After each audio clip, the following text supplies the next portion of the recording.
আসসালামু আলাইকুম দর্শক ভাই, আপনাদের মাঝে একটা সিরাপ নিয়ে কথা বলবো। সিরাপটার নাম হলো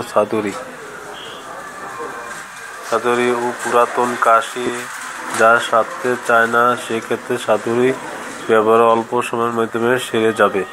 যেমন সর্দি কাশি, হুপিং কাশি, বুকে কফ, হাঁপানি, শ্বাসকষ্ট, ফুসফুসের দুর্বলতা, ইনফেকশন জনিত কাশি অত্যন্ত কার্যকরী একটা ওষুধ। যদি আমাদের ভিডিওটা ভালো লাগে সাবস্ক্রাইব করবেন, লাইক দিবেন। ধন্যবাদ। আবার নতুন নতুন ভিডিও নিয়ে আসতে পারি। ভালো থাকবেন। কোম্পানির নাম হামদার্দ ইউনানি ল্যাবরেটরি। যে কোনো ফার্মেসি দোকানে পাবেন। সিরাপটার দাম মাত্র 60 টাকা।